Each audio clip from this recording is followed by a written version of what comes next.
Hello guys, welcome back to our YouTube channel. In this video we are gonna see, what if Naruto got harem with Temari, Yugito and Fu. Part 1. Huge shout out to gentlemankitsune for this story. If you want more awesome fan fiction like this, don't forget to hit that subscribe button. So without wasting any time, let's get into the video. The room was silent and heavy with the air of disbelief. Everyone heard exactly what she said without any problems, but the ones who weren't privy to her previous negotiations couldn't believe their ears. It had to be a joke, the preamble of a longer, more saddening situation that needed to be lightened beforehand. In front of her desk was a row of 6 people, the ones most affected by the negotiations. And behind them were their heads of state -2. The ones in front were Kurotsuchi of Rock, Yugito of Cloud, Fu of Waterfall, Naruto of Leaf, Mei of Mist, and Temari of Sand. Behind them were Inoki, Ai, Shibuki, and Gaara. Kurotsuchi was the first one to break. "This is a joke, right?" she asked dangerously with a smile on her face. The smile showed her teeth in a most unnatural way. It was a smile that just screamed, "This better be a joke, or I'm clawing someone's throat out." Tsunade smiled back, though hers was real and triumphant. "Absolutely not. Welcome to the most influential political marriage of all time." Yugito's jaw was rapidly clenching and unclenching. Despite her faith in her poker face and dutiful loyalty to her leadership, there were things that couldn't be allowed for. She wouldn't overtly speak out at the meeting, but a quick glance to Ai was all she needed to do to get the fact across that she didn't find it acceptable in the slightest and that there would be a follow-up. Maybe even a refusal to do her job. Fu looked shocked but didn't share in the righteous indignation of the rest. It was unexpected, to be sure, but she was so used to talks in which she gave up at the very idea of friendship or voluntarily exiled herself into the forest that the realization that she had a husband instead of a suicide mission was enough for her to not speak out at it. Mei looked well, it was always hard to tell what she was thinking through her face. She had a smile that looked genuine enough, but anyone who knew her knew that that was a mask of sorts. Anyone who knew her well knew that the mask wasn't necessarily bad. Some wore masks to hide their pain and sorrow. She wore a mask to do everything from hiding her intent to kill someone, all the way to playfully teasing her subordinates. Temari didn't know what to think. Her immediate thought was that of a certain lazy Nara who, well, they weren't dating. And it wasn't like she was crushing particularly hard on him. But still. She glanced at her husband. Absolutely not. No way. This couldn't work out. She wouldn't allow it to.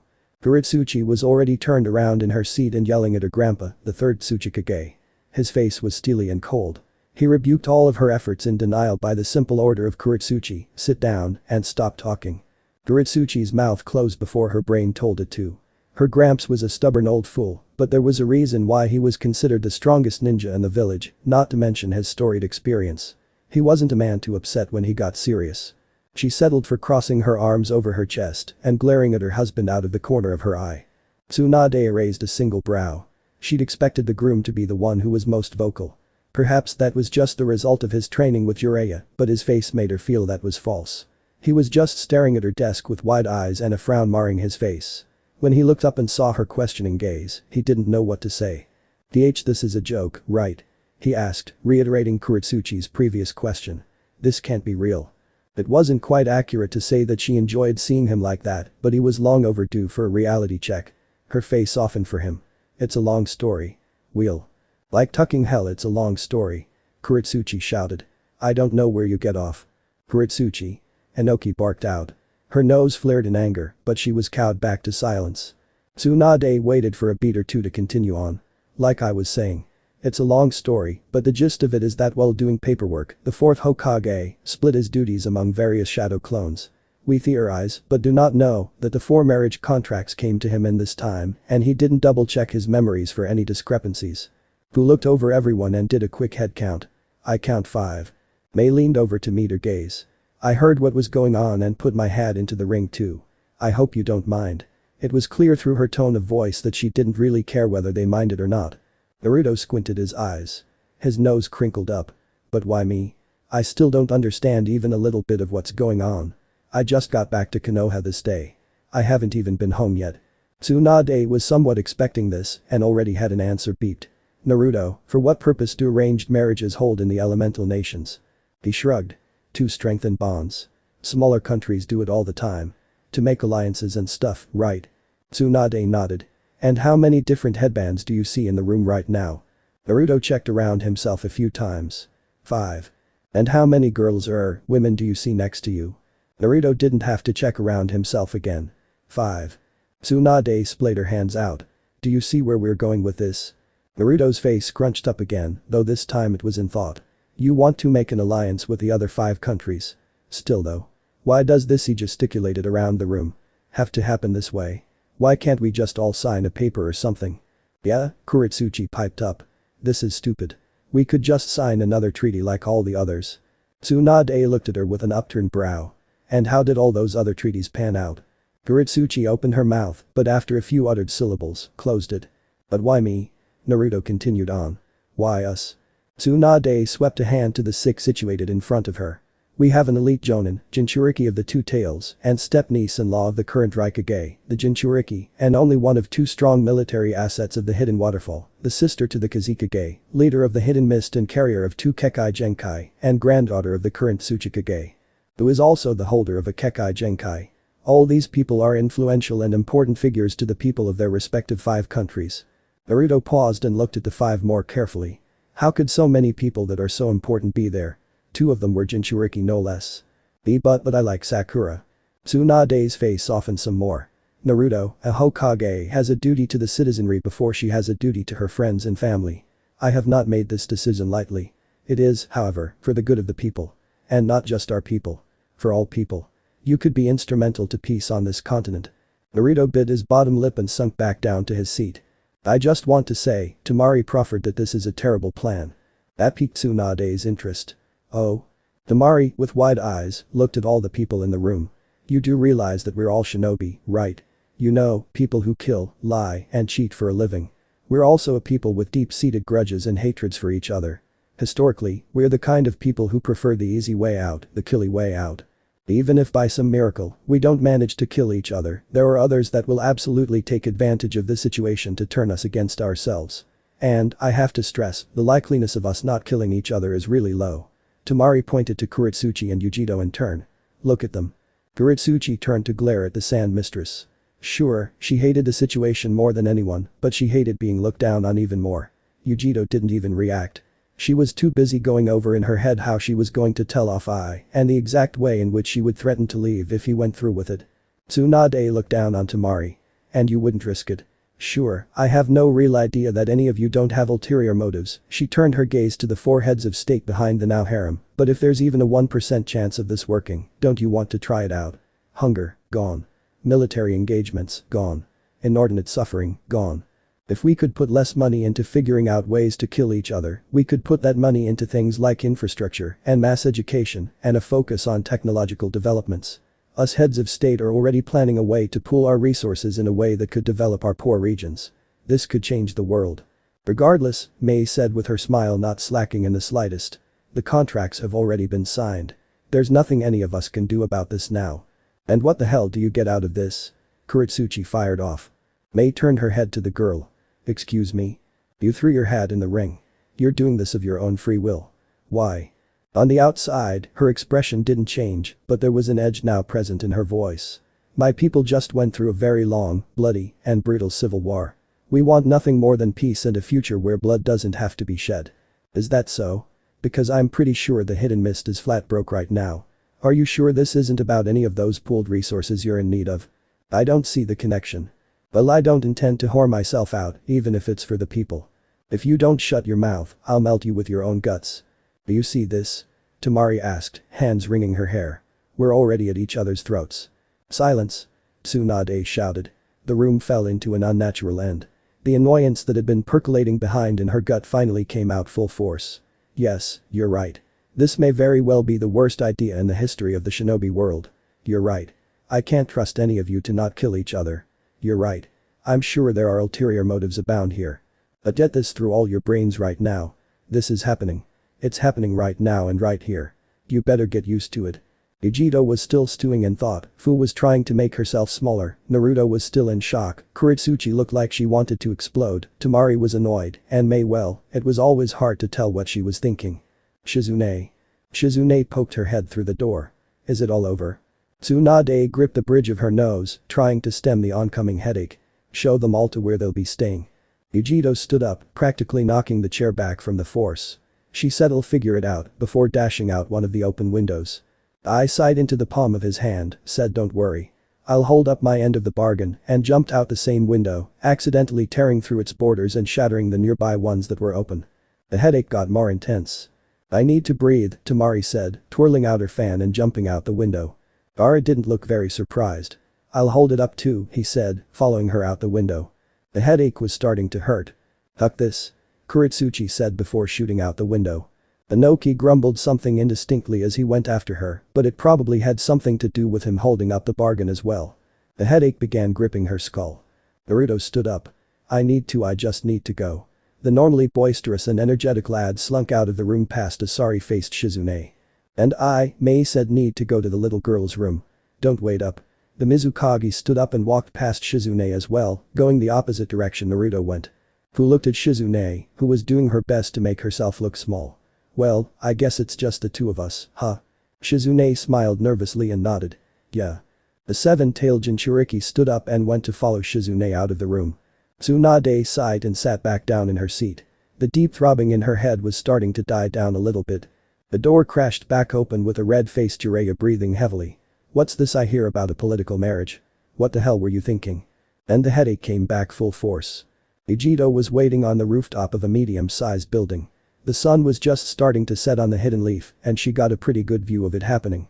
It didn't have anything on cloud, which had a setting sun turn a blank swath of white cloud into a toiling ocean of orange-pink radiance.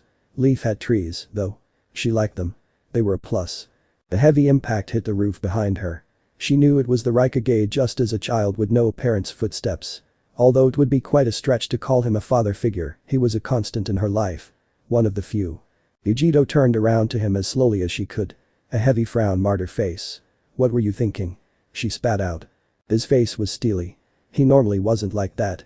Whenever someone refused his orders or insulted him without reason, he was more likely to get into a shouting match, which would very likely end up with the opposing party with a few smashed ribs, rather than the detached veneer of someone disinterested in another's plight. I made the decision almost 17 years ago. I did what I thought I had to do for the good of Kumo. His voice was moderate and reasoned, a far cry from the usual. Regardless, you can offer someone else up for the job, because I'm not doing it. Yugito. Nope. I refuse. Yugito snarled out. I have been a loyal ninja to Kumo for as long as I have lived. And for what? My childhood, ruined. My adolescence, ruined. Christ, things have only just started to get better for me. And you want to do this? I've trained until everything hurt. I've borne the hatred of the village. I've lied, killed, and stole for the good of the village, and this is how you repay me? By just shucking me away like a useless noble with a penchant for linen rather than steel. No, I refuse. I didn't do anything for a very long time, and when he did, it shocked Yugito to the core. He got down to his knees, touched his forehead to the cold, dirty ground, and said I'm sorry. Yugito stared at him with wide eyes. It was like watching a rabbit try to hunt a bear. Completely foreign, confusing, and somewhat pitiable to watch. News of the 4th Hokage having a baby reached me at a time when my brother was just getting used to being a Jinchuriki. In all honesty, I still didn't trust the demon containers. There were others available to the job, others that were more within the age range, but I wanted you gone.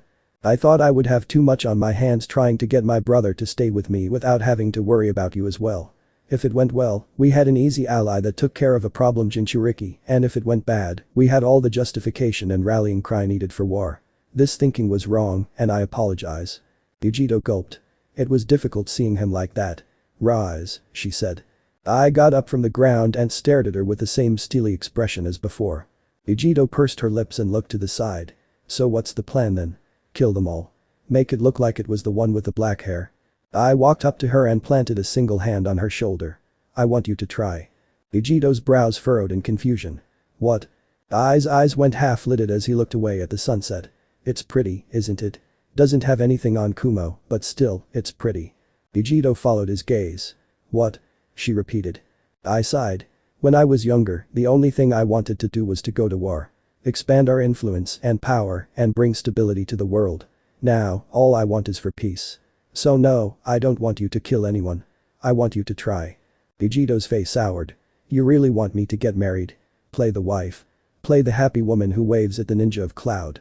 She shook her head. No, I really do. I don't want you to play, I said, cutting her off. I don't want you to pretend to do anything. I want you to try. Earnestly. Really. With all your might, I want you to try. I paused for a bit to let what he said sink in, then said I know you don't have any friends back in Kumo. Or any romantic prospects or any real attachment to our home other than your sense of duty. If it doesn't work out, I'll try to convince the others that another choice would be better. I turned to look her in the eye, but if I find out you didn't try 100%, I'll demote you to a genin. Yugito pursed her lips again. Madatabi had been strangely silent. She didn't know if the cat was asleep or just formulating a deep and inquisitive response, but she really needed that cat's advice right about now. She'd try. She owed I that much. Anything else was out of the question, however. She didn't do seduction missions, and she didn't do prostitute missions. Yugito was a proud ninja of the hidden cloud. She'd do her mission as it was assigned. No more, no less. Gaara found his sister at the top branch of a tree overlooking Konoha. He floated up her and they stood, side by side, for a few minutes in complete and utter silence. I'm sorry, Gaara said finally, breaking the silence. Temari sighed a deep sigh. It's fine, I guess. Gaara turned to look at his sister a bit more seriously. You're taking this better than I thought you would. Temari shrugged.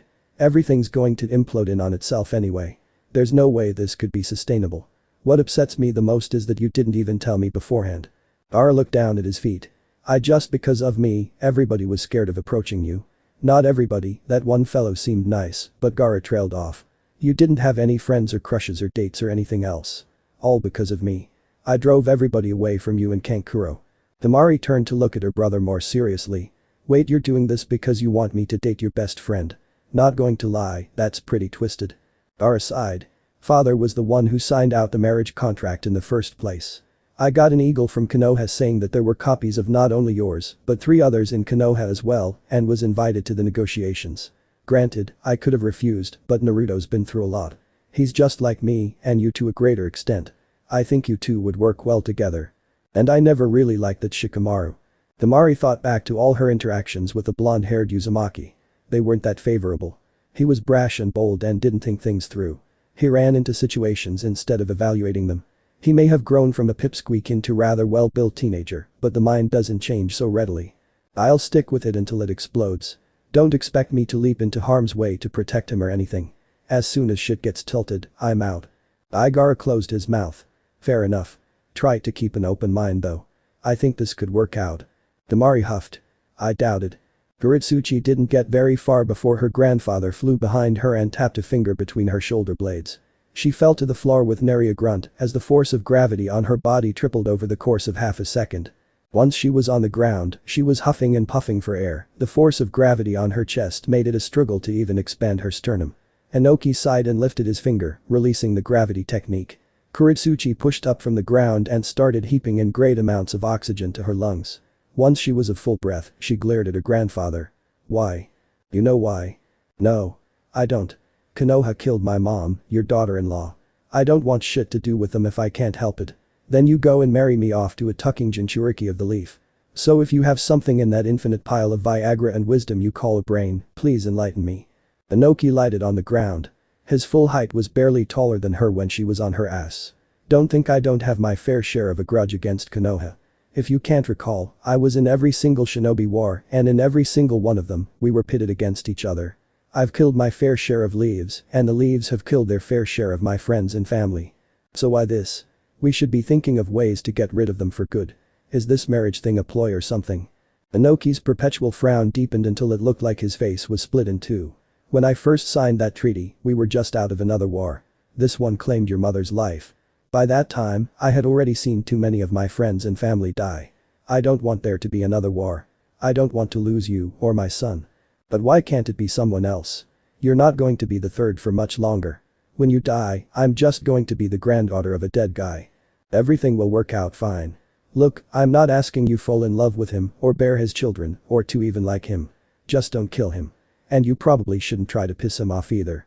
You're right. He is a Jinchuriki, after all. Kurotsuchi frowned and looked off to the side. Dad know about this? I informed him, yes. You're not really giving me much of a choice in this. Fine, I won't kill him. The trees are a nice change of pace, after all. Might as well try to have fun. Kurotsuchi stood up and went to follow the secretary's chakra signature. She might have been overreacting before. It wasn't like the treaty was going to last. At worst, she would be kicking back in the hidden leaf for a year or so. Before she went off after Shizune, she turned around and said one last thing. Oh, and if he comes onto me, I'm gelding him. Just so you know. Fu stepped trepidatiously into the doorway. The house was pretty big. Not exactly a mansion or anything, but there were enough bedrooms at least. Well, almost enough. 5 rooms for 6 people. She wouldn't mind roughing it, though. A couch was always better than the bundle of leaves she called a mattress. The house looked like no one had ever lived inside of it. Fu almost expected a real estate agent to poke a head through a door and greet her with a patently fake smile. Or, she would if she had a more whole understanding of the real estate market. Shizune shifted nervously behind her. It's part of a housing development in Konoha. No one ever bought it, so as long as you're in Konoha, it's your home. Fu looked to her with a confused look on her face. As long as I'm in Konoha. Doesn't it belong to me even when I'm out? Oh, sorry. Not like mine. Like, partial ownership. I guess it would have to be a 6-way split. Shizune waited a beat to see if she would continue. I don't understand the question. Fu jumped onto the couch in the living room and tested its springiness. Well, I am a member of your village now. Shizune just looked even more confused. I'm sorry. Fu looked around. Is that not how it works? I know it doesn't happen that much, but people from different villages do marry every now and then. Turns into a whole thing. They get dual citizenship. Do I not get that too? Come to think of it, do I get multi-citizenship? You're right. I didn't think of that. I think the fine details of the treaty are being worked out right now, but I can't imagine you wouldn't get the same treatment as any other political marriage. Fu went up the bookshelves on the living room and started skimming through the spines. Did I say something wrong? Sorry, I don't talk to people much. I'm not the most social of animals. I can insult people without meaning to sometimes. No, of course not. Why do you say that?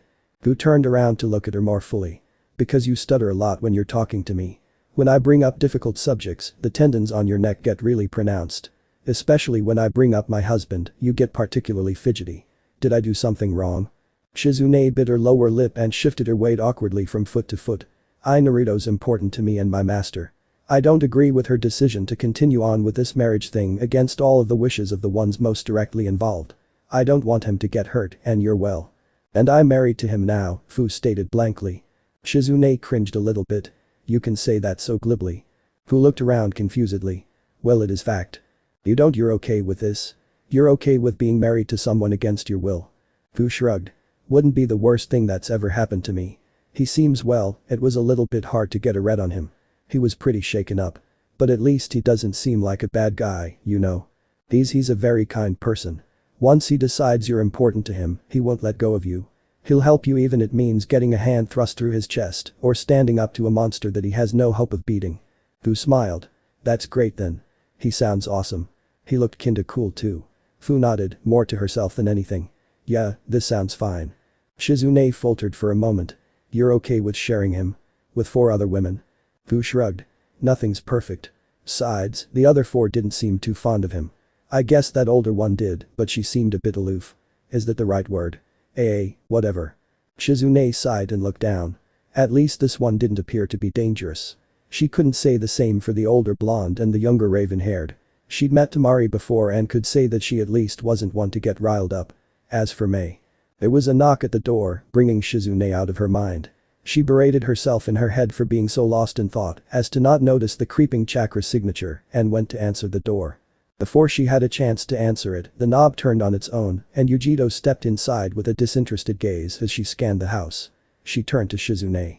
Is there a dojo in here or do I have to go to a training ground to do my daily exercises?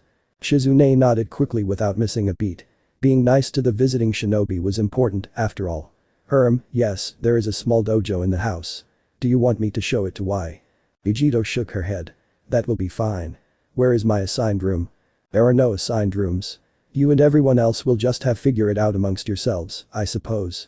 One of the corners of her mouth tilted downwards. She had a feeling there was going to be a lot of arguing over those rooms. I see. Hey. Fu said excitedly as she ran up to the militaristic woman. I'm Fu, it's nice to meet you. She thrust a hand forward, only enhancing her look of elation. One of Yugito's eyebrows raised slowly. I'm Yugito, she said, gingerly taking the younger girl's hand in her own, almost like she was handling something either dangerous or disgusting. Fu leaned forward a little bit. Yugito. Yugito was a bit confused. What? Fu's head beeped to the side. You don't have a last name? Yugito planted a single step backwards. That girl had no idea of what a personal space bubble was. Yes, I do. It's Nai. It's only polite to offer your full name before expecting someone else to do the same, after all. There was an edge in her voice, clearly annoyed by the girl's social faux pas. But I did. My name's Fu. Just Fu. Oh, is that a cultural trait of Hidden Waterfall, mononyms? Nope. Yugito waited a few seconds for Fu to elaborate on that, but when nothing came, nodded to herself, almost like she was expecting it, and started walking past her. See you in the morning, I guess. Oh, wait, you're a Jinchuriki, right? Yugito paused and looked down on the girl. Yes, I am. I'm the host of the Two-Tailed Demon Death Cat. Huh, Fu said with a small amount of wonder. That's a pretty cool title. I've just got the Seven-Tailed Beetle. His name's Shimei. He's pretty cool. Yugito looked the girl up and down a few times. The happy-go-lucky types never sat well with her. They were always too unpredictable. Right, Yugito said while nodding.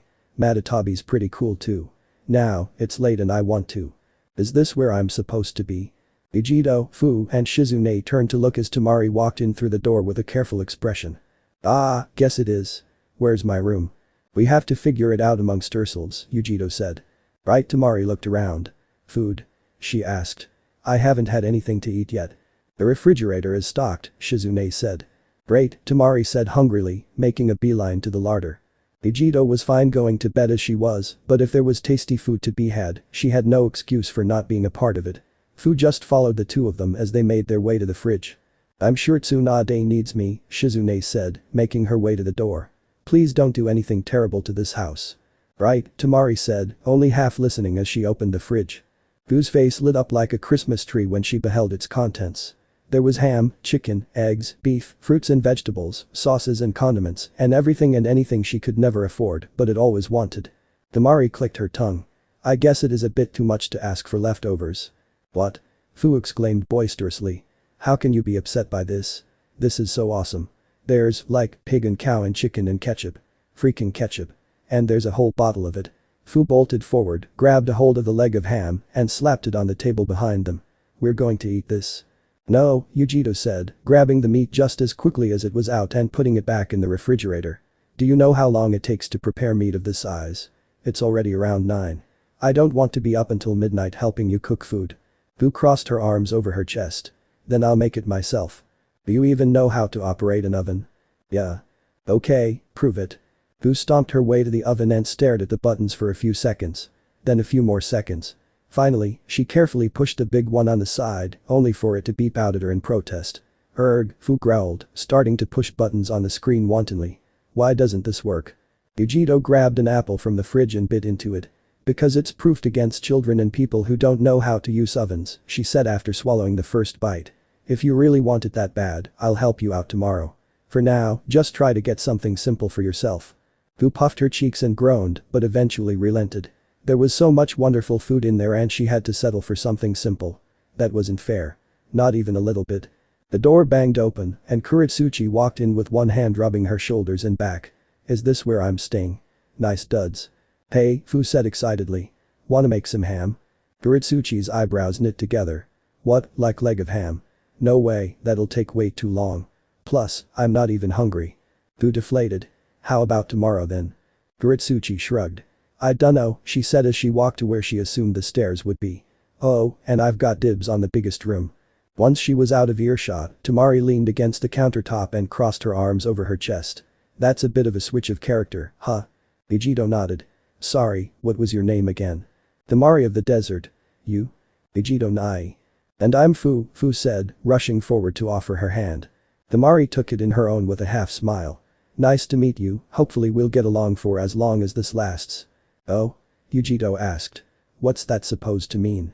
Temari's eyebrows rose. You're kidding, right? There's no way this lasts longer than a week. Either someone's going to try to kill someone else, the populace will riot, or I don't know, something. Now that I think about it, you didn't look too happy about this either. Why are you suddenly okay with it? Yugito breathed out slowly.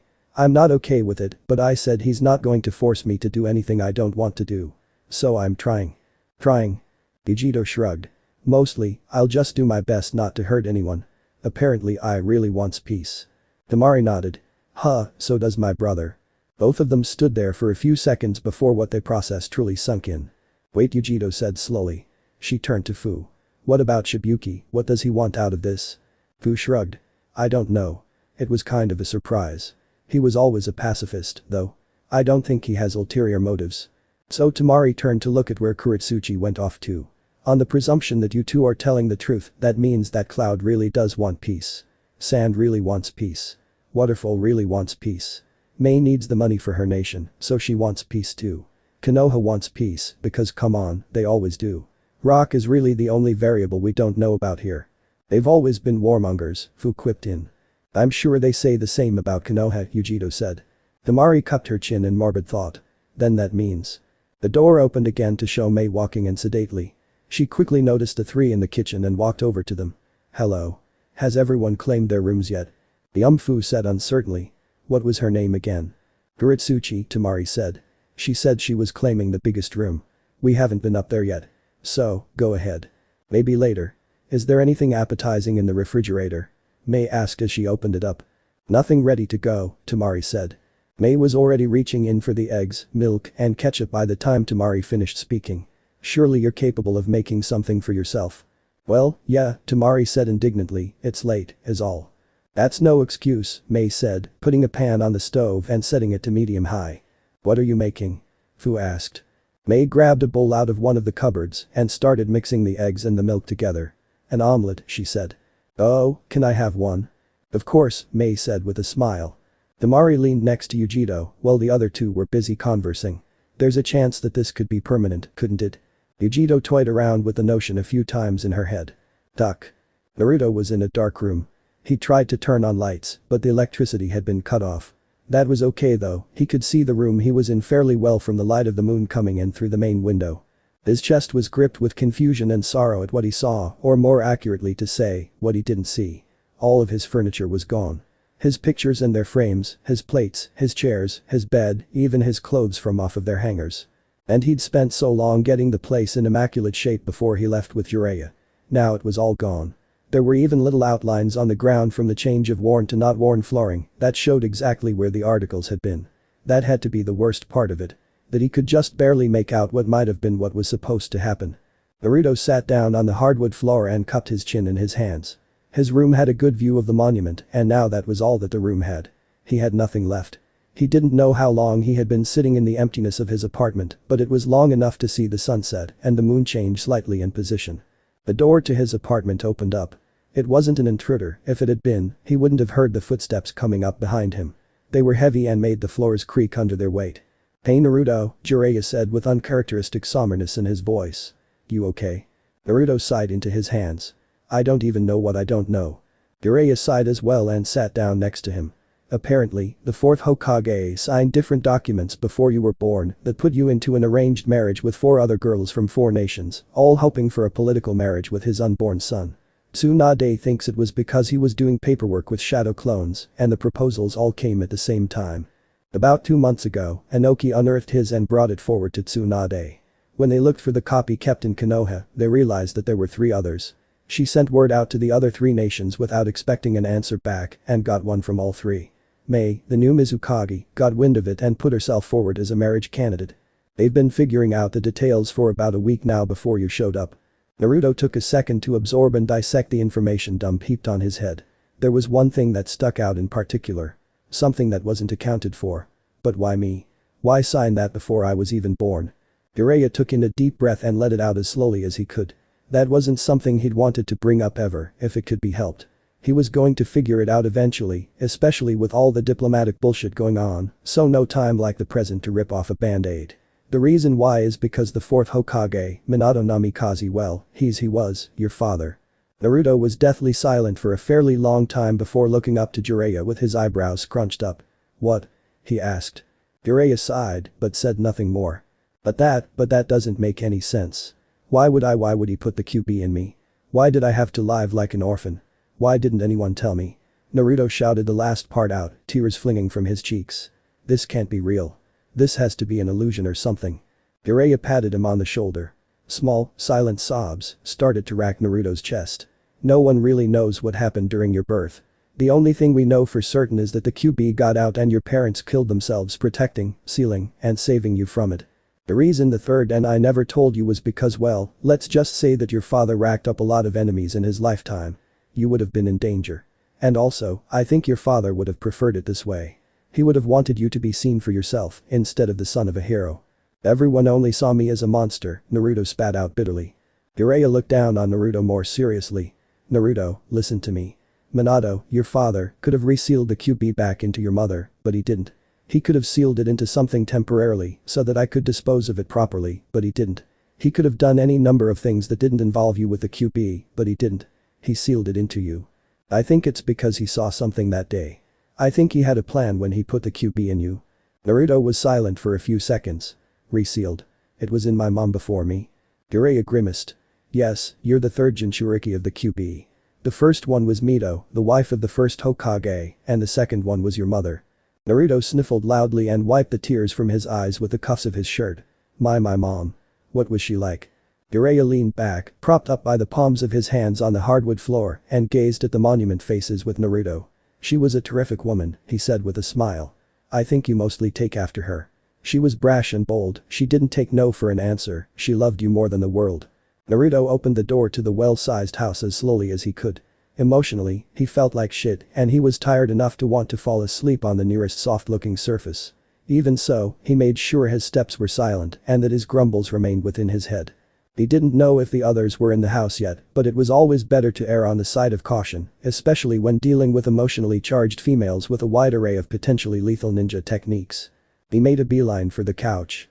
The pervy sage said that there were 5 bedrooms and he didn't want to risk opening a door he shouldn't. Besides, it wasn't like the couch was the worst option for a sleeping surface. And, walking up to it, it looked surprisingly lived in and comfortable. From the scarce lighting, he could see irregular pillows under a woolen blanket. Had Shizune already set something up for him? That was nice of her. If only he noticed the slight movement underneath the blanket indicating breathing. Or the mop of green hair poking out the end. Because if he did, he might have reconsidered falling down on top of it face first, trying to enjoy the sensation of a freefall into the comfortable cushiony embrace of a welcoming bed. What he got instead was landing on the bony body of a teenager underneath a thin blanket. Fu shrieked, punched and kneed him in the chest and gut, scrambled out from under him, and called her signature technique, double water swords, to her hands. Naruto grunted, first from the surprise, then from the pain, and slipped off from the couch, cradling his torso and trying to get air back in his lungs. The entirety of Fu's eyes had turned orange, a sign of her Bijuu chakra getting mixed into her body, and her breath was ragged and full of adrenaline. As she realized what had happened, the orange of her eyes leaked back into place, and her breathing normalized. What the hell? Naruto hissed out. That girl packed a hell of a punch. I should be asking that. Fu yelled out in a harsh whisper. What did you do? I didn't know anyone was in the couch. Naruto whisper yelled back as he slowly got to his feet.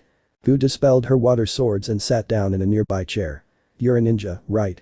You should have noticed. Her voice mellowed out into a soft utterance. Naruto pulled himself onto the couch in a sitting position and rubbed his sore chest. I've been having a day, alright. And why were you on the couch to begin with? Fu shrugged. There are only 5 rooms. Someone has to. Yeah, and it's usually the guy that does that. Or at least the last person who walks in the house. Fu crossed her arms over her chest. I was trying to be nice.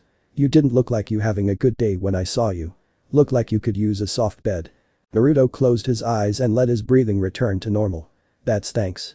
But I'm not the only one. You're not having the best day either, are you? Fu shrugged again. I've had worse. You too, right? I mean, you did just get married to 5 beautiful women, one of which is a bodaciously awesome person. Fu smiled at the last part, putting it in as soon as she thought of it, with a thumb pointed in her direction and a bubbly smirk. Naruto smiled too, even if it was a bit strained. At least someone thinks so. And yeah, I think you're right. This isn't the worst day I've ever had. I've just gotta think positively. Fu nodded appreciatively and a small, somewhat tense silence fell over them. Well, Fu said, putting her hands on her knees and standing up. First things first, my name's Fu. Nice to meet you. She extended her hand out to him. Naruto smiled and clasped her hand in his own. Nice to meet you too. And thanks, I guess, for not killing me. Can't say the same for the others. Naruto muttered the last sentence under his breath, though Fu still heard it. She sat down next to him. They're not that bad. Yugito's nice. A bit cold, but she's nice deep down. Temari's pragmatic, I guess. Mei, she's honestly a bit scary. Scary in a good way though, if that makes sense. And I haven't talked to Kurotsuchi yet. But I don't think you have to worry about her. She's more bark than bite, I can tell. Naruto smiled tiredly. And you are nice. Nicer than you should be. Fu punched him lightly and unsurely on the elbow. She wasn't sure if that show of affection was too familiar or not. We are going to be seeing a lot of each other. We might as well make things good, right? Naruto smiled, this time a tad bit more sincerely. Yeah, you're right. What's all the racket? Naruto and Fu whipped around to see Yugito walking out of the hallway as silently as a cat. That was kind of a delayed response, Fu said. The ruckus happened about a minute ago. Yugito stopped in front of the couch with her arms crossed over her chest. Oh, I was awake the second he walked in the door. I've been listening in your conversation and decided to introduce myself. So, here I am. Yugito Nai, pleased to make your acquaintance. Yeah. I'm Naruto Uzumaki. Likewise. Yugito leaned back and looked towards the kitchen, where she read the clock off of the oven. Shit, only midnight. What's wrong? Fu asked. Yugito smirked. I think you actually won the lottery with the couch, because our friend from Rock snores like you wouldn't believe. I barely fell asleep when you walked in. Ah, sorry, Naruto said helplessly. I didn't mean to. Yugito walked to the chair Fu had been occupying previously and sat down. That's alright. It gives us a chance to talk. I was a bit brash before in the office and I apologize for that. This isn't a good scenario for anyone to be in, and my acting like a child only made it worse. You don't seem like a bad person, but in our industry, looks can be deceiving. So I'll make this as clear as I can be right from the start. We're now married, but for all intents and purposes, those are just words. They hold no meaning. I don't know you and you don't know me. You aren't entitled to anything from me. If you try something that I deem inappropriate, I will not hesitate to react in a most brutal and redemptive way. Do I make myself clear? Naruto sat stock still for a few seconds before leaning over to Fu slightly and whispering, you sure she's nice deep down? Fu broke into a chortle and Naruto quickly followed. That is, until there were razor-sharp outstretched fingernails scraping his jugular. Yugito's face hadn't changed at all, even in the position of her practically threatening his life. I'm glad you find it funny. I do not. I just want to emphasize my position on this matter. The fingernails retracted, allowing Naruto to breathe without the fear of accidentally cutting open his neck. Without another word edgewise, Yugito walked back down the hallway and further into the house out of sight. It was like the darkness enveloped her. Are you sure she's not the scary one? Naruto asked quietly. Fu shrugged. At least she's helping me cook up ham for dinner tomorrow. Naruto's eyebrows furrowed. Ham? Fu's face got an electric smile. Yeah. There's so much food in the fridge, including a whole ham leg. And there's an oven too. Making it's going to be so easy. And trust me, I should know. I tried to cook a pig over a wood fire once. It went terribly. Open fire isn't good for big meat. Naruto laughed despite the situation he was in. This might be hard to deal with, but at least one of them was nice. Two figures cloaked in black suits of red clouds looked out over the walls of the great hidden leaf from a vantage point far away. One was short, wide, and shuffled around to get to where he needed to go. The other was tall, somewhat lanky, and had a ponytail of blonde hair peeking out of his outfit. This complicates matters, Deidara muttered. What should we do? We only need to get the Kazekage, right? Sasori's throat rumbled with dissatisfaction. There are the other Kage to consider as well. Along with the two Jinchuriki. We won't win if we go with a frontal attack. We should pull back for now. Ah, but Sasori, my man, you just said the solution to the problem. We won't win with a frontal assault. So, we go a different route. Sasori glanced up to his partner. Are you sure you'll be able to contain yourself? Deidara smiled predatorily. It's not about containment. It's about letting loose at just the right moment. Naruto didn't get very much sleep. There were a lot of reasons for that, the most obvious one being that he didn't even get to his new home until midnight. The second most obvious was because he didn't want to brave the darkness of the halls and risk running into the crazy super sharp nail lady and risk his genitalia, so he pulled a few somewhat uncomfortable chairs together and slept on them opposite Fu. However, the third most obvious reason why he didn't get much sleep was the thing that kept him up the longest, strangely enough, and it was him doing something he usually didn't like doing. Thinking. And the more he thought about his situation, the more scared he got. It got to the point where he was planning out how to approach Tsunade, when to approach her, and what to say to her, in order to do anything from getting someone else to replace him, all the way to maybe just a roundtable bodyguard system in place. Futile as it might have been, and even he knew it was, he was mostly doing that to actively not think about the huge bombshell that was dropped on his head by his mentor. He was the son of Minato Namikaze, the fourth Hokage, and Kushina Uzumaki, the second Jinchuriki. Well, that explained the whisker marks at least. On one hand, it was nice knowing who his parents were, but on the other, every time he thought about it, more questions just popped up in his head like molehills.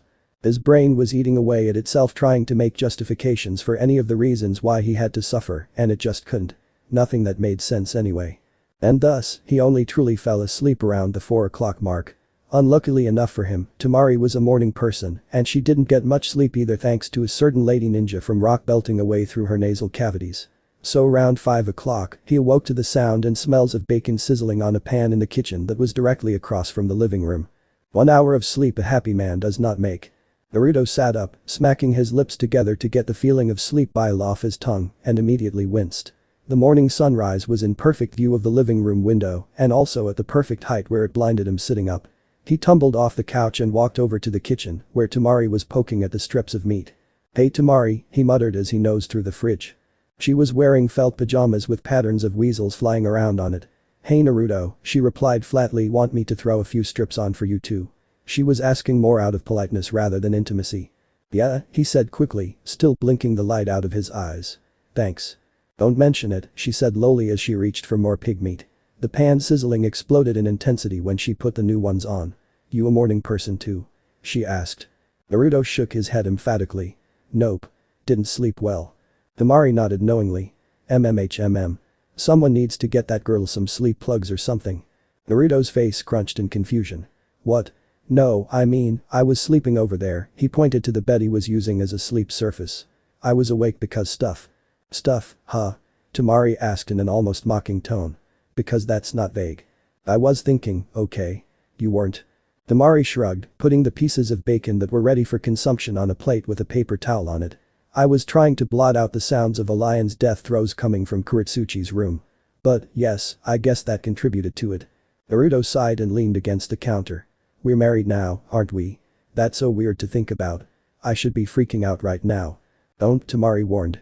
"It's not like this is real or anything. Not like real. If I had to guess, it would probably be just a stamped paper and nothing else. I'm sure it's all ceremonial." "So does that mean we can see other people?" Naruto asked, his hopes starting to raise. If that were to be the case, then the political marriage would mean nothing to him, not really. He could still date Sakura, save Sasuke, and become the Hokage without any problems. Temari paused and stared at the bacon.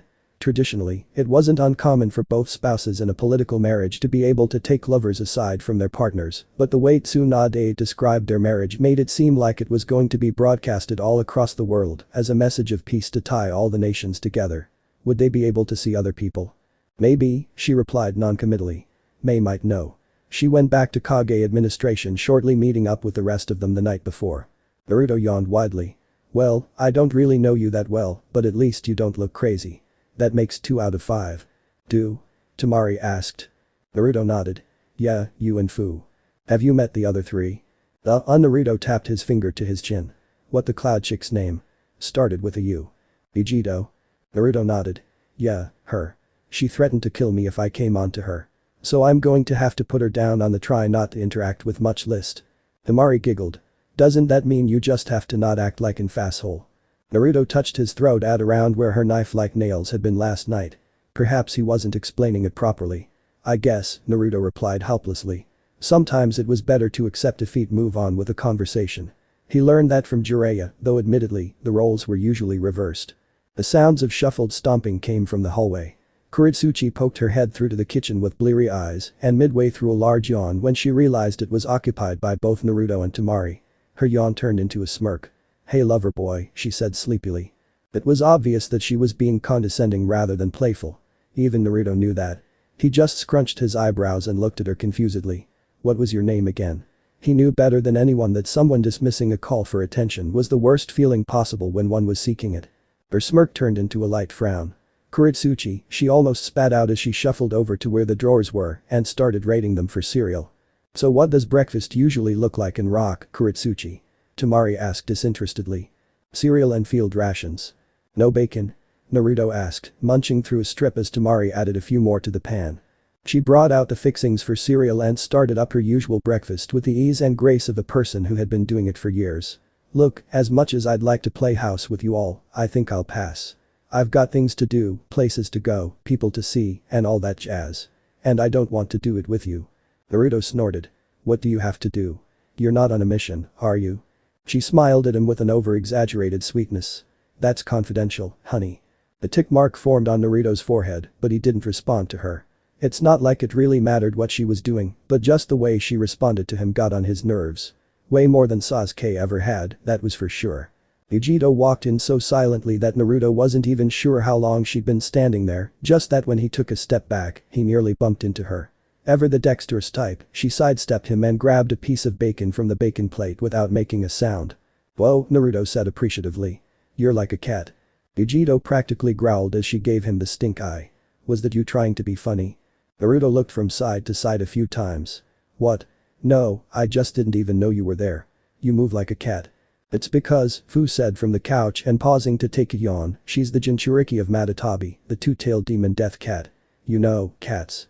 Naruto said in realization. Yugito leveled a hard stare at him. "You didn't know that?" Naruto sighed. "It was too early in the morning for this." "Nope, I didn't miss. I'll kill you if you try anything." Yugito shrugged. "I will." "Yeah, I know you will.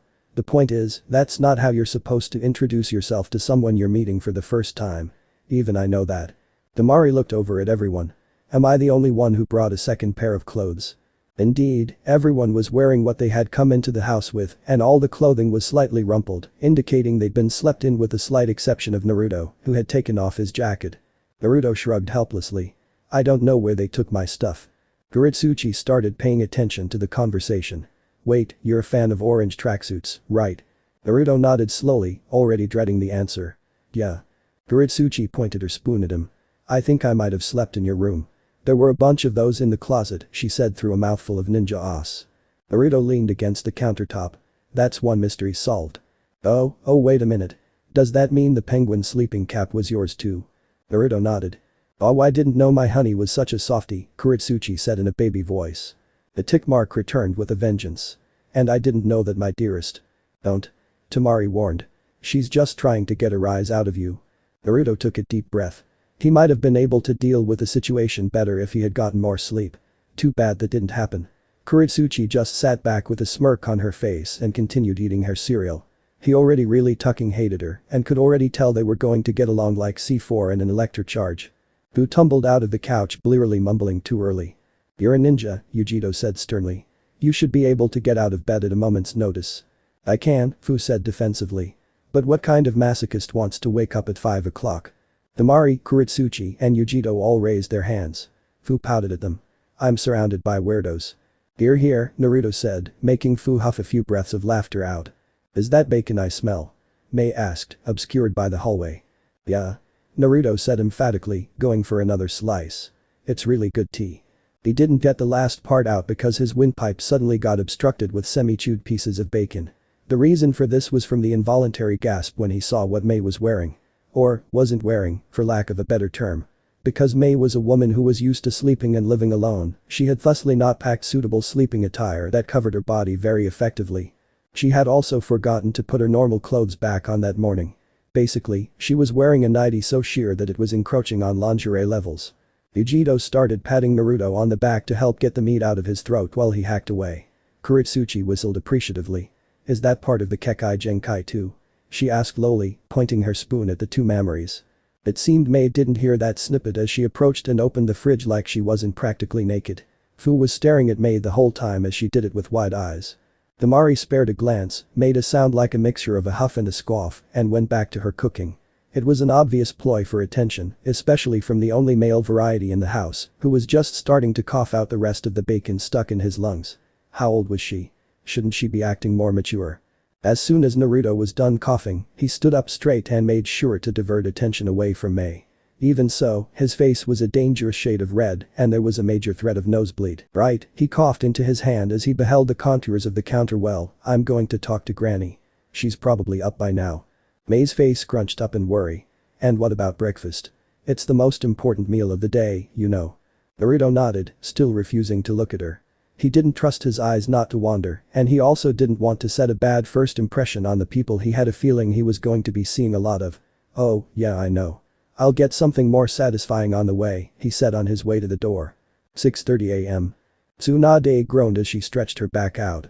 She'd been hunched over her work for so long that when she tried to bend the other way, there were audible cracks as her vertebrae sorted themselves back out. She was getting too old for this shit. Of all the monumental achievements bequeathed to society due to the advancements of chakra utilization towards domestic use, why couldn't there be a better way to read over and sign documents in a professional manner? Honestly, the amount of times that she considered just moving her bed into her office to do. Granny. The door burst open with a bang and showed Naruto in the middle of the doors, agitated but not considerably short of breath. There were dark bags under his eyes, and his clothes were ruffled. Tsunade was jostled back to attention and looked back at him with dark bags of her own. Not that he'd know, they were obscured by her youth gain jutsu. Yeah, she mumbled lazily before coughing and straightening out her spine. Yes? She asked again, this time in a more commanding way. Naruto walked up to her desk and placed his palms on the table. Could you RRG? He had planned out how to ask her beforehand, but his words just kept getting muddled in his mouth. Tuck it. He was a man of action anyway. This isn't going to work. He finally got out. Tsunade let her back slump forward and caught her head by the bridge of her nose with her fingers. There's no stopping this. I know. It's just okay, so one of them's nice. That's great. She's great. Good. Her name's Fu. One of them, I don't really know that well, but she's okay. Temari and I get along fine enough. One of them, the one from Rock, I cannot stand. She's such a… Naruto, Tsunade warned. The Tsuchikage's still in the village here and the walls have ears. Don't say something you wouldn't say to him. Naruto huffed and crossed his arms over his chest. Even he has to know that his granddaughter's a bit of a cunt. Oh, Christ, Tsunade muttered as she started to rub her temples. And another one, the one from Cloud, Yugito, she threatened to kill me if I came onto her. Which okay, yeah, I get it, don't come onto her, but those were the first things she ever said to me. It was unprovoked. And then, she did this weird nail elongation thingy and put him to my neck. And those things were sharp. I think the lines are still showing on my skin. Naruto tilted his head back till she could see. Tsunade peeked under his chin. He wasn't lying. And I'm pretty sure the last one's an exhibitionist, Naruto said conclusively. Tsunade shrugged helplessly. I don't know what you want me to tell you. At least none of them threatened to kill you outright. That's a plus, right? The status of me not having a death threat should be normal. Tsunade splayed her hands out to the side. Yes, and you're going to have to deal with it. Naruto's face crunched in frustration, and he even took a deep breath like he was about to yell, but he let it out through his nose at the last second. He took a few more deep breaths and sat in the chair opposite Tsunade. Okay, I get it. It's going to happen. But that doesn't mean I have to live with them, does it? It's all just words on paper. Why did you pack up my apartment anyway? My things were good where they were. Tsunade slapped her hands down on the desk a bit harder than she maybe should have. Look, Naruto, the only way any of you are going to get along better is if you spend some time with each other. So yes, I took the liberty of sending your apartment to the house in the biggest room there. And that's a good house, might I add. You would have had to spend your whole life doing missions as a genin if you wanted to even put a down payment on it. Naruto took a calming breath and leveled his tired eyes back onto her. Do I have to spend much time with them? Yes. Naruto flipped his hands through the air in a show of barely restrained consternation. Why? Were you not listening last night? We could have all signed a paper that would have been torn to shreds the moment more than two people had their backs turned. The whole reason that you six were married was because you're important both to the villages and the people inside of it. So yes, you have to interact with each other. Because if our ninjas see you six living together and they know that you all haven't managed to kill each other, then they might think maybe our mortal enemies aren't so bad if they're managing to keep the violence to a minimum. So I just have to act. Please don't. You're bad at acting. Just don't kill them. I know you. You won't do that because you're a good person. You're the person I put my faith in, after all. Naruto lowered his gaze. There was a bit of shame rising from his chest. Can I at least see other people? Naruto asked lowly.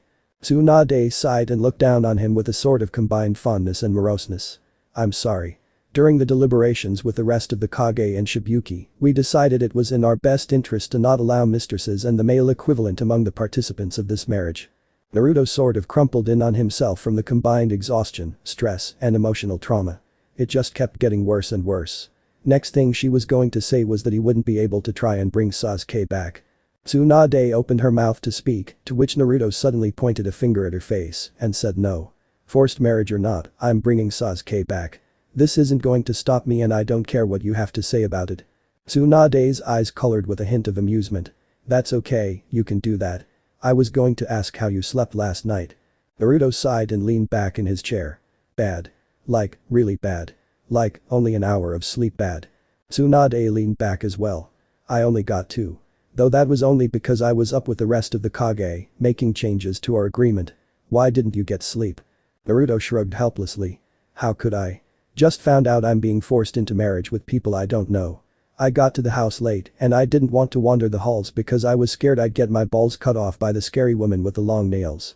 And to top it all off, I just found out my dad was the fourth Hokage, who sealed the collective hatred of humanity in my gut for reasons unknown, but thought to be of good nature. Tsunade's eyebrows quirked. So Jiraiya told you about your father? Good. I wasn't sure he would go through with it. Naruto splayed his hands helplessly. Kinda wished I knew all along, but whatever. I don't have the energy to be angry. Tsunade looked behind her to check on the status of the sun. Speaking of energy, the official announcement is going to happen at around noon to the whole of the village. Could you do me a favor and make sure you're on the other 5 make it on time? Naruto's eyes went half-lidded. You were going to refer to them as my harem, weren't you? Tsunade let a bit of her exhaustion show through. It was a long night, she said, as if that was a perfectly reasonable excuse. Naruto got up slowly, gave her a somewhat mocking salute, and exited through the door. 7 o'clock a.m. Naruto went to his favorite training ground next. Whenever his brain was stumped with a difficult question, it always helped to go to a field and train his body in various ninjutsu. Because even if he didn't make any progress on a brain problem, it was heartening to know that at the end of the day, he'd made progress on at least his combat potential. His ninjutsu arsenal might have been sorely lacking to the common bystander, but it wasn't to him. He didn't need a huge amount of ninjutsu that were really only effective in certain situations, because he had the most important ninja tool in the written history of shinobi. He had versatility. Though many might laugh at the mere concept, it was Naruto's mind that was his greatest asset. The thing that got him through most of his encounters with life or death was the ability to think up a solid battle strategy on the fly with limited information, a shit ton of improvisation. The fact that he was unpredictable was the reason why he was a person who was difficult to defeat in battle. Thusly, Naruto's training usually revolved around him training his body and schooling his mind on how to use shadow clones or Rasengan differently. Sparring with himself was actually shockingly useful due to the fact that he got the knowledge of what he did wrong with a punch to his face, either giving or receiving. Unlike other people, who often trained in a specific way or style of fighting, he just focused on fighting. Yugito alighted on the ground in perfect view of him doing just that, fighting with himself. It was amusing to watch him beat himself up, so she stood just under the tree line, practically invisible under the shade of the leaves. The 1-on-1 match turned to 2-on-1. Then 2-on-2, 3-on-1, 2-on-3, 3-on-3 and so on. When she felt like she had a firm grasp on his fighting style, she walked out of the tree line and towards him. By the time she was noticed, there was practically a war going on between the Narutos. The main Naruto undid the jutsu and stood, sore and tired from the sparring and looked at her. Yeah? He asked. He had taken off his shirt and was practically drenched in sweat. Any bruises that were forming were in the process of getting healed right before her eyes. Her healing factor might have been impressive due to her status as a Jinchuriki, but this was just insane. Yugito's eyes didn't move from his. I came to your village's training grounds to do my daily exercises. I sensed your chakra and came over. Naruto was watching her like a man in front of a tiger who he had been told by his friends was friendly, but he wasn't really sure if they were telling the truth. Her voice wasn't quite monotonous or disinterested, but more detached than anything else. Like she was doing she didn't want to do, but was doing it anyway. Talking to him was like eating vegetables to her. Right, Naruto said as he took a step back. What, do you want a tour or something? Yugito shook her head. No, just curious about you. We're going to be spending some time together, so I figured we should establish a rapport. What's a rapport? Yugito closed her eyes and let out a small sigh. Let's call it an understanding of sorts. You threatened to kill me, Naruto stated with a deadpan. I was setting a boundary. Is that what they call it in Cloud? A small, sort of dangerous smile flickered on her face for a fraction of a second. I wasn't sure what kind of person you were, or are, for that matter, so I erred on the side of caution. I wouldn't want to kill you if you tried something you shouldn't, after all. Do I look like the kind of guy who'd do something like that? Looks can be deceiving. And sometimes people are like an open book. You see how my face looks kind of annoyed. That means I'm annoyed, Naruto said condescendingly. Yugito took a while to formulate her answer. Too many thoughts flickered through her mind that she wanted to say, but knew that she probably shouldn't. No, she was the adult in their situation. She had to be mature. In the end, she decided to go with the best policy, honesty. Her face hardened as she said, I'm trying my hardest here. I've just been sent to a country that, historically, I've been at war with my entire life, been told that I was getting in an arranged marriage along with 4 other women, and to top it all off, it's to a boy. The fact that I'm here at all, trying get to know you better, is only because I want to be sure of where we stand, so I know how to act moving forward. Naruto bristled at the boy comment. She might have been trying for a reasoned response by wearing her thoughts on her sleeve, but it had the opposite effect. He walked up to her and glared at her. She was only 2 or so inches taller than him, so where did she get off calling him a boy? She didn't look that much older than him. I'm not a boy, Naruto said, his eyes slanting dangerously. Yugito huffed out of amusement. She was almost twice his age and had been training as a shinobi non-stop since she was a child. Did he actually think he stood an Ice Cube's chance in hell against her? Where did all that arrogance come from? Yugito smiled and placed a single finger against his chest. Would you like to put your money where your mouth is, boy? Naruto slapped the hand from his chest. What are the conditions? The jutsu only. Works for me. They both waited in a status of complete and utter stillness. The wind picked up and ruffled the tree's branches off in the distance. One of the small green leaves broke off a branch and fluttered through the air until it was between them. As soon as that leaf alighted on the ground, they flew into a furious brawl. 7:30. A Naruto clone opened the door to the house the 6 of them were staying at. The only person immediately visible inside was Mei, who was sitting at a table in the kitchen with a newspaper in her hand. Thankfully, she was fully clothed. The clone walked in and leaned against a wall leading to the kitchen. Are you the only one here? He asked. Mei's head tilted a fraction, though her eyes didn't leave the paper. Ah, Naruto. Nice to see you too. Naruto, after a few seconds of deliberation, took a seat opposite her. His face scrunched up for a moment. Mei, right. Mei nodded her head. So are you the only one here? He reiterated. She nodded again. Right, well the announcement to the village is happening at noon, so Granny wants you be there at around that time, okay? He was about to get back up, but Mei's eyes snapped away from the paper to his, interrupting his train of thought. Did you just call the most powerful woman in the entire village Granny? Naruto nodded, a small mischievous smile on his face. Yeah. Did you know that she's actually really old and just hides it all with a genjutsu? Mei looked up, considering that for a moment, before saying I suppose that would make sense. She is from a few generations above me, after all. However, Naruto, you should know that women are sensitive about their age. If you call them Granny, it could hurt their feelings. Naruto sighed into his palm. Look, we have a bit of a history with each other. When I first met her, she was a rotten old hag who was willing to throw Konoha to the wolves. Some things happened, I won a bet, and now she's the Hokage. She's a good person now, don't get me wrong, but I'll never stop calling her that. Mei smiled with a sweetness that couldn't be natural and looked back to her newspaper. That didn't sit well with him, so he asked. Why? Mei asked, looking up from the printed word. Why does it bother you that much? How old are you anyway? Mei's face was dangerously still for 5 seconds. 5 whole seconds of doing nothing but looking at him with a smile on her face. He could tell that she was just stalling for time as she figured out an answer, but it still creeped the hell out of him. I'm 24, she finally said. And as for why calling her Granny bothers me so much, it's simply proper etiquette. But she is old enough to be a grandmother. It's a term of endearment. Mei nodded her head down. Still though, it's nice to be considerate of the feelings of others. Naruto let the subject go with a tired shake of his head. He was never going to understand women. So you're 24 then? Honestly, I thought you were older than that. The paper in her hands crinkled with a suddenness Naruto wasn't expecting. It deformed the entire section she had been reading. Naruto didn't have to be a detective to know that he accidentally pissed her right the tuck off. Naruto's brain started working overtime. Why did that just happen? What had he said that made her angry? The only thing he talked about was her age. Naruto choked on his words as he started to get them out. I mean I only thought that because you, act so mature. You look exactly your age. Mei started inadvertently leaking malicious chakra from her body, making Naruto even more on edge. Why couldn't women be more simple? Why did every interaction he had with one have to be a walking minefield? And why the hell was Mei sensitive about her age? She was only 24. Naruto, Mei said slowly and with barely restrained anger. The malicious chakra started to disperse. I understand you have a crush on one Sakura Haruno, correct? She asked, changing the subject. Naruto gulped audibly. Yeah, he said, looking down and grabbing the back of his head. Mei put the newspaper down serenely. She took a deep breath in and out, then looked at him with her full attention. Her smile was gone. Well, I'm sorry to say that among a few slight changes to your duties as a shinobi, there is the fact that we, the Kage of our villages, have made the agreement that concubines or extraneous lovers shouldn't be allowed. Naruto held up a hand to interrupt her. Yeah, I know. Granny told me. But what other changes to my duties are there? Mei considered for a moment. Nothing of major consequence. You'll be more protected since you're the member with the lowest prestige and ability in our arrangement. Also, after the announcement here in the Leaf, the 6 of us will be going around the countries in a circle making similar announcements to the villages, ending with the Iron Country.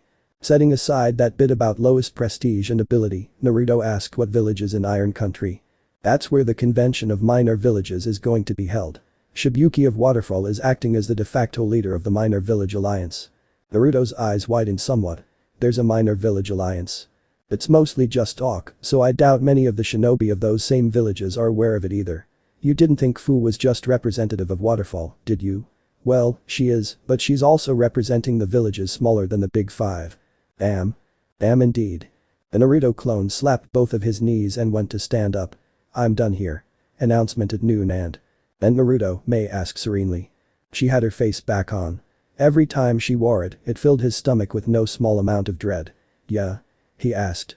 Don't ever talk about my age again, or I'll kill you. But not a second left to lose, the Naruto clone dispelled in a hurry. He knew that even if she was inclined to begin hostilities against him that he wouldn't feel anything and would dispel anyways, but that face made him think twice about it. At least he knew now to steer clear of that woman like she were the plague. 742. Another Naruto clone was patrolling the village, looking for the 3 other girls. He had seen Kurotsuchi in the sights of another clone, so that only left Temari and Fu left to alert. 2 people in an entire village that housed tens of thousands. This wasn't going to be fun. Naruto landed on the ground, kicking up some dust from the street. The dirt ground was dry and flew up easily. It was hot out, more so than usual, and it was mostly due to the humidity. And it was only morning. He couldn't imagine how hot it would be throughout the day. It was enough to make him consider running across the ground, where shade tended to be more plentiful, rather than the rooftops that he had grown accustomed to. He put his hands on his hips and looked around the somewhat populated streets. He needed to consume something cold. A lot of the buildings and shops had changed since he'd been away. He hadn't even tracked down most of his friends yet. It was a good thing businesses opened up early in Konoha. As he looked around more sedately, he realized that his feet had inadvertently found his way to Ichiraku's. Ramen with a cool drink sounded perfect. Temari and Fu could wait. He flipped away the flaps and was halfway through saying, "Hey old man, guess who's B?" before he realized one of his targets was sitting at the stools. She was out of her pajamas and had put on a black kimono with red trimming. On her back was a war fan as tall as herself. Temari turned around and looked at him. It was as if someone had drained all the emotion out of her face and had just left the exhaustion.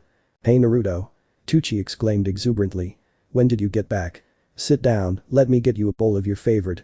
Naruto smiled, though it was lacking in a lot of conviction, and sat down next to Temari. His interactions with May had taught him to handle the opposite sex like one would handle high-impact explosives. In front of her was a practically untouched bowl of ramen heavy with vegetables. "So what brings you here?" Naruto asked gingerly. Temari straightened out her spine and sighed. "Nothing. What about you?" She was talking like her mouth was on autopilot. Pleasantries spilled from her lips with perfect ease and practice, but her heart wasn't in it.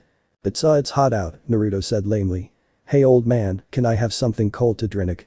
Tucci tilted his head away from the ramen pot for a second. "Like what?" "There are options now." Even though his face wasn't visible, Naruto could just feel the grin on the old man's lips. "Yes sir. We got all kinds of things now. Lemonade. Right up." Naruto and Tucci started up a back and forth, bringing Naruto up to speed on the goings-on and happenings of Konoha as well as Tucci, a little insight on Naruto's training trip. Most of it was just idle chit-chat that didn't really mean anything, however. Temari sat still and stared listlessly into her bowl the entire way through their interactions. She was listening, but she also wasn't. Eventually, a few people filtered in through the flaps, and Tucci's attention was drawn away from Naruto. He sat awkwardly still and began to dig into his ramen. It was hard to sit next to a sad person without asking them what was wrong. So Naruto started out, swallowing a particularly hefty portion of noodles. "Granny's announcing the whole thing at noon. We all need to be there for it." Temari nodded, but other than that, Naruto was given no indication to whether or not she was actually listening. Naruto put his chopsticks on top of the bowl and turned around to face her fully. "Okay, what's wrong?" he asked directly. Temari glanced his way. "Nothing." "It's not nothing. You look like a zombie." Her brow furrowed with annoyance as she turned to him. "I said it doesn't matter. It's none of your business anyway. Why do you care?" "Oh my god," Naruto said as he pinched his temples with his thumb and fingers, obscuring his eyes. "I asked because there's something obviously bothering you. Don't just bottle all that stuff up. Just talk already. It's not like I'm going to tell anyone if it's embarrassing." Temari seemed to lose the energy she had gained from her annoyance and looked back to her ramen bowl. Everything's wrong. This whole situation, beep up, alliance, harem, whatever it is. I'm married now to a person I barely know. This is just it's tucked. That's what it is. It's tucked. Naruto lowered his voice. You were fine this morning. Temari glared at her ramen. You know Shikamaru. Naruto nodded. Well, I've liked him and I got the feeling that he liked me for a while. There was always this, it's not like it was tension or anything, but it was like the both of us were waiting for the other one to make a move. I just told him a few minutes ago about the contract. About the fact that I'm now in a harem. Naruto's mood started to turn more along the lines of hers. Oh, he said. I think it's starting to sink in. This could be it. This, she gesticulated around her wildly. This could be me for the rest of my life, stuck in a loveless marriage with 4 other women. She pinched the bridge of her nose. I shouldn't be mad at you, you didn't do anything wrong, but it's hard not to be. I'm angry too, you know, Naruto said with his lowest energy setting possible. It's not fair. This sucks. But, it's not like this has to define you, or anything. It's just words on paper. I, for one, am still going to become Hokage, no matter what's in my way. I'm going to bring my best friend back home, and I'm going to fulfill my promise to Sakura. What about you? What do you want to do? Temari rested her chin on her palm. She was back to staring at her noodles. I just wanted a normal life. Aren't you the daughter of the Kage of your village? I'm pretty sure normal wasn't an option the moment you were born. I am the sister of the Kage right now, actually. And it's not like I wanted a life without excitement. I just wanted to be able to make friends in the academy. Or to walk down the street without people whispering behind my back. Shikamaru was actually probably the only person I know of that actually treated me like a normal human. After a few moments of heavy deliberation, Naruto reached out a hand and patted her on the back with a small amount of trepidation. It was like he was patting the back of a dog he suspected might have rabies. You know, I could be your friend. She looked at him like he was speaking a second language. What? And so could Sakura and Ino and Hinata. Kiba acts like a mutt and Shino's a bit creepy sometimes. Chaoji's really into food, like really into food, and you know Shikamaru. Lee's really cool, but he doesn't have an off switch. Niji's kind of a bastard, but he's nice deep down. And I don't really know a lot about Tenten, but actually, I think she's probably the most normal person I know. They're all my friends, and now, they're all yours. See how that works? Temari was silent for a short time. I'm not the biggest social butterfly in the world. Do you really think they'd like the unwilling wife of a friend? Naruto grinned a little bit. You're selling yourself short. You're a lot easier to talk to than any girl I know at least. That has to count for something. Plus, you're pretty. That always helps. A huff of laughter escaped her lips. Yeah, okay. She took in a deep breath and let it out slowly. I guess you're right. I wanted to sulk about this a little bit more, but you're right. Life isn't over. I can manage this. Temari picked up her chopsticks and stirred the noodles around in the broth. There were worse people she could end stuck together for the rest of her life with. She didn't know whether or not unending optimism was going to get old in the long run, but it was better than pretending she didn't exist at least. And then the Naruto clone dispelled without warning. 7:40. Naruto first saw Kurotsuchi as she was standing out in the streets trying to decide between 2 shops. One, a run-of-the-mill shinobi outfitter, the kind that bought stock from all over the world and sold it, rather than having a specialization in clothes, armor, weapons, or what have you. And 2, a civilian fashion store with predominantly female summer clothes on mannequins visible through the windows. The shinobi store's insides were dark with lots of blacks and grays, while the civilian shop was white with pinks and light blues. Deciding between the two was like deciding what kind of day you were going to have. He didn't know why, but seeing her try to decide between the 2 stores had him wait before he confronted her outright. Such indecision on her part was sure to result in something fun and regretful, right? Something he could hold over her for as long as she lived. Her fists clenched hard before she decided on the civilian store, hiding her headband in a pocket. Naruto followed her through the door after he put on a transformation to make him look like Naruto. Kurotsuchi only got about 5 steps in before a woman in a store uniform walked up to her with a patently fake toothy smile and asked, "Hello, are you looking for anything in particular?" Kurotsuchi's head was on a swivel as she superficially looked all over the store. Yeah, no, I'm just looking. She spoke like she was nervous, or even worse, embarrassed. It was a far cry from the brusque girl he almost got into a shouting match only an hour or so ago. Kurotsuchi walked stiffly over to the women's section and stared at all the dresses on the mannequins. Not knowing that she was being watched, her face went through the gamut of expressions. From apprehension, to judging, to surprised, to thoughtful, to wary. She always ended up going back to a one tucked away to the side. A modest white summer dress with a simple pattern. She stood in front of it for a very long time, biting the insides of her cheek before she finally got a replica near the model and fast walked to the changing room. Oh, this was perfect. The foul-mouthed tomboy had a penchant to the more stereotypically feminine pursuits and better yet, was ashamed about it. Naruto wasn't going to let this go. He was going to tease her relentlessly. Maybe then she would think better about bad-mouthing the prankster king of Konoha. In fact, ideas were already running through his head about how to prank her to hell and back. Naruto grabbed a random dress and followed after her, getting into the dressing room adjacent to Kurotsuchi. Kurotsuchi really put new meaning to speed. She was in there for all of 5 seconds before coming out of the room. He'd even been planning on making rustling sounds as if he were putting the dress on. Realism was what sold pranks, after all. The boy transformed as a woman poked his head out to see Kurotsuchi standing at the opposite end of the dressing room, where there was a semicircle of mirrors arranged so that she could see all angles of herself. Kurotsuchi busied herself with looking into the mirrors with a few backward glances and straightening out the dress. Her face had a mixture of apprehension and fear, like she was scared someone she knew would pop out of nowhere and see her at an embarrassing state. Too bad for her, that was exactly what was going to happen. Naruto walked up behind Kurotsuchi and clapped a hand on her shoulder. No, your stance is all wrong. Kurotsuchi visibly recoiled from the clone's touch. And you are? She asked, very irritated that anyone had acknowledged her as existing at that moment in time. Naruto smiled. Name's Sakura. Haruno Sakura. Naruto's name was too similar to Naruto, and they already had a resemblance going on, so he made it up on the fly.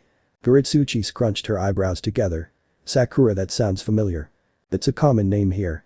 Kurotsuchi seemed to buy that excuse and turned back to the mirror. Her eyebrows were still scrunched, but more out of consternation than suspicion. What were you talking about? You're trying to impress a boy, aren't you?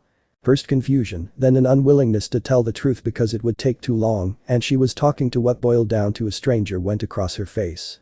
Yeah, sure, let's go with that. Anyway, what's wrong with my stance? Naruto backed up and looked her up and down. You're too stiff. You look like you're about to pounce on someone. Kurotsuchi nodded and bounced on her heels a little bit, taking in deep breaths of air. Yeah, I guess you're right. How do you do it? Like, look girly. Naruto smiled. He almost felt bad for what he was doing. Almost. First try smiling. Kurotsuchi did and it looked bad. Bad to the point where Naruto had to use all the willpower he had not to burst out laughing. Okay, that's good. Just try to think of something funny. Kurotsuchi's face morphed into frustration before she relaxed herself and tried again. Naruto wished he had a camera to commemorate the event. But those were bulky, expensive, and hard to carry out anywhere. Why don't you just try a pose, then? Doesn't have to be serious. It can just warm you up. Naruto was going to have to make an award ceremony, if only to give him the medal of world-class bullshitter.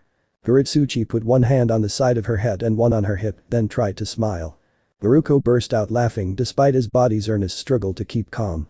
He laughed and laughed until Kurotsuchi looked at him like he was an insane person. She'd looked about as ridiculous as a bear in a tutu. What the hell's your problem? Oh dearest, I'm just having the most fun I think I've ever had in my life. Naruto undid the transformation as he doubled over from the laughter. Kurotsuchi's face turned bright red from a mixture of embarrassment and supreme anger. When Naruto saw this happen, he pointed at her face and started laughing harder. She cracked her knuckles very harshly, starting the process of ramping down Naruto's natural high. Any last words before I encase you in cement for the rest of your godforsaken life? She asked in a low voice.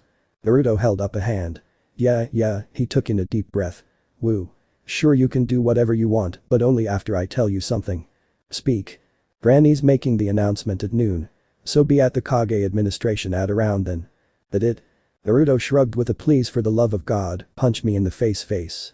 Yeah, but it's not like it really matters. I'm a CL. Without Kurotsuchi having done anything, the Naruto clone dispelled mid-sentence. At first, she thought it was a deliberate move on his part to escape her wrath, but then she felt a sort of malice begin to permeate through the air. She'd felt that sort of feeling before. It made her forget all the righteous fury that had been building in her body until that moment. It made her uneasy, then somewhat frightened. She dashed through the dressing room to see the various workers of the shop milling back and forth with frightened and worried expressions on their faces. They could feel it too, but they also knew that there wasn't anything exploding or the roars of great beasts that had become familiar to them, even if they had only heard it on one occasion. It was demonic, unrestrained chakra. Kurotsuchi began to feel real, unbridled fear. 744. The Naruto clone was, for lack of a better word, starting to feel good. He couldn't really put a finger on the whys, whens, or hows, just that when he was with Fu, he felt happier. It didn't take long for him to find Fu, in fact, it was more Fu who found him, and when they met, he decided to take her on a tour of Konoha. She was bubbly and happy and interesting and not just easy to talk to, but fun to talk to. He laughed a lot when he was with her. He couldn't remember the last time he felt so comfortable around someone. And that was only adding on to the fact that they had only been really interacting for about an hour or so. It was like she wore her heart on her sleeve. She desperately wanted to connect to people and to have fun with them. He couldn't think of another person who was as much alike as him in personality than her. Perhaps that age-old adage of opposites attract really was bogus. Because he was really starting to like her. Currently, they were resting on top of the 4th Hokage's monument head eating a boxed breakfast from a vendor. The rising sun gave them a really good view of the village. The sky was blue, there were a few clouds rolling through the sky, and the birds chirped happily in the breeze. Fu finished her food, set aside her box, and leaned back against the monument, holding her stomach in comic satisfaction. "That hits the spot," she said. Naruto sat back as well and let out a loud burp. "Damn straight." Fu giggled. "That was a good one. Wait, let me try." She cleared her throat and sucked in her breath. Naruto waited in mock anticipation for several seconds until one of the loudest and longest belches he had ever heard outside of an Akimichi feast belted out from her stomach. Naruto laughed once she was done. "That was impressive." Fu smiled. "Damn straight." They sat in a comfortable silence for a few moments before Naruto tilted his head towards her. "Hey, what's that red tubey thing on your back anyway?" "My colony." Naruto awed as if he'd understood it before his brain processed what she had said in full. "Your colony?" Fu smiled smugly and put her hands behind her head. "My tailed beast is the 7-tailed beetle, so I can talk to bugs. The ones I like I keep on my back." "So like the aburami?" "A little bit. They mostly keep to one type of bug though. I can keep all types of bugs." "And you can do this because of your demon?" Fu hummed an affirmative. "All the tailed beasts give us cool abilities. Or at least that's what I've heard. The only other Jinchuriki I've met in person are you and Yugito." Naruto cupped his chin. "What's my cool ability then?" Fu shrugged. "I don't know. Why don't you ask?" "Ask who?" She poked him in the belly, where he had mentioned his seal was. "The guy in your gut." Naruto laughed fully and heartily until he realized she was being serious. "He wants to take over my body. Of course I'm not going to ask. And even I wanted to and could do that, he or it is just a massive evil chakra, right?" Fu frowned a little bit. "Evil? Tailed beasts aren't evil. Chimay is really nice. Maybe Mr. Ninetails is kinda meanie, but that doesn't mean you can't try to be nice." Naruto sat forward and held his head in his hands. "Maybe." Fu thought for a moment before a lightbulb went off in her head. "Hey, wanna see something else I can do?" Naruto turned to look at her. He began to say sure but was dispelled halfway through. Fu, for her part, was somewhat shocked by this. This shock only stuck around long enough for the feeling of malignant chakra to wash over her. She stood up on the monument and created wings from her chakra, what she had been planning to show him before he dispelled, then took to the air. It didn't take her long to see off in the training fields, a huge swath of trees get turned to cinders and ash as a blue streak of fire zipped around a red streak of solid chakra. Naruto and Yugito had gotten into their beast forms. Fu felt a deep and profound worry grow in her gut. Chapter end. Alright, that's it for today's video guys. Let me know in the comments section how was the story, and also don't forget to like, share and subscribe. I will meet you in another video. Peace out.